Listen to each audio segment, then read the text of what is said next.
আসসালামু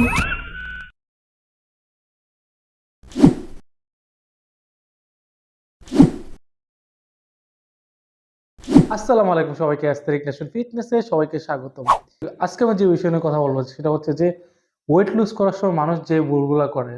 প্রথম হচ্ছে যে মানুষ মাছ মাংস ডিম খাওয়া ছেড়ে দেয়, মনে করে যে মাছ মাংস ডিম খেলে ওজন বেড়ে যাবে। কিন্তু মাছ মাংস হচ্ছে আমাদের বডির জন্য ইসেনশিয়াল একটা জিনিস। মাছ মাংস কি থাকে, আমাদের প্রোটিন থাকে, অ্যামিনো অ্যাসিড থাকে। অ্যামিনো অ্যাসিড কিন্তু আমাদের বডি গঠন করে আর হচ্ছে যে ওজন কমাইতে অনেক হেল্প করে। কিন্তু আমরা কোনটা করি, আমরা মাছ মাংস খাওয়া কমাই দিই। আমরা মনে করি যে সবজি খাইলেই আমাদের ওজন কমে যাবে, আসলে তেমন না। তাই গেলেই হচ্ছে যে আমরা ভাত রুটি খাওয়া টোটালি ছেড়ে দিই। এটা কিন্তু কখনো করবেন না। কিছু পরিমাণ হলেও কিন্তু আপনার ডায়েটে কার্বোহাইড্রেট রাখা লাগবে। কার্বোহাইড্রেট হচ্ছে আমাদের এনার্জি সোর্স, এটা আমরা অনেকে জানি না। প্রোটিন কিন্তু আমাদের এনার্জি সোর্স না, কার্বোহাইড্রেট হচ্ছে আমাদের এনার্জি সোর্স। এনার্জি সোর্সে যদি বাদ দিয়ে দেন তাহলে আপনি কাজ করবেন কেমনে, জিম করবেন কেমনে, এটা কোনোদিনও সম্ভব না। এই জন্য কার্বোহাইড্রেট টোটালি বাদ দেবেন না, পরিমাণ মতো নেবেন যতটুকু আপনার দরকার। তারপর হচ্ছে যে ফাইবার জাতীয় খাবার খায় না মানুষে। ফাইবার জাতীয় জিনিস বলতে গেলে মানুষ কি করে, জুস খায়। এখন ফ্রুটসে কিন্তু হিডেন সুগার থাকে, ক্যালোরি থাকে, এটা কিন্তু আমরা অনেকে জানি না। ফাইবার যদি থাকলেও এখানে সুগারের পরিমাণ কিন্তু অনেক বেশি। ফ্রুট খাইলেও কিন্তু এখানে আপনাকে হিসাব করে খেতে হবে যাতে আপনার ওজন না বাড়ে। আপনি এমন সব ফলগুলো সিলেক্ট করবেন যেগুলো মিষ্টি কম, ওই ধরনের খাবারগুলো সিলেক্ট করতে পারেন। বা আপনার ডায়েটে শাকসবজি রাখতে পারেন যেটার মধ্যে প্রচুর পরিমাণে ফাইবার থাকে। এরপর হচ্ছে যে মানুষ পানি খাওয়া ছেড়ে দেয়। মানুষ মনে করে যে পানি খেলে নাকি ওজন বেড়ে যায়।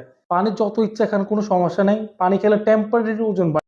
আমাদের শরীরে কিন্তু পানির দরকার আছে। পানি ছাড়া কিন্তু আমাদের শরীরের তাপমাত্রা নিয়ন্ত্রণ বা দূষিত পদার্থ যেগুলো বের করতে হবে, পানি ছাড়া কিন্তু কখনোই হবে না।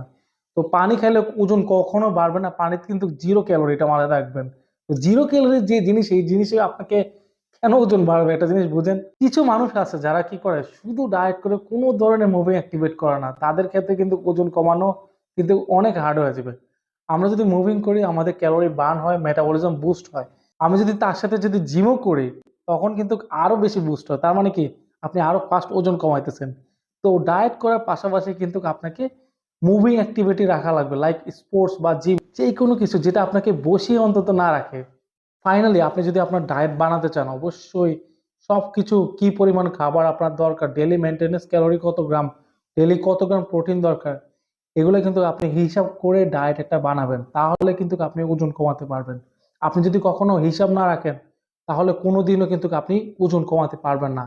আপনার কাছে যদি এগুলো হ্যাসেল মনে হয়, আপনি যে কোনো অনলাইনে কোচ হায়ার করতে পারেন বা আপনার জিমের ট্রেনারের কাছে একটা ফি দিয়েও কিন্তু আপনি একটা ডায়েট প্ল্যান নিতে পারেন। তো ভিডিওটা কেমন লাগলো কমেন্ট করে অবশ্যই জানাবেন। টিল দেন, আল্লাহ হাফেজ।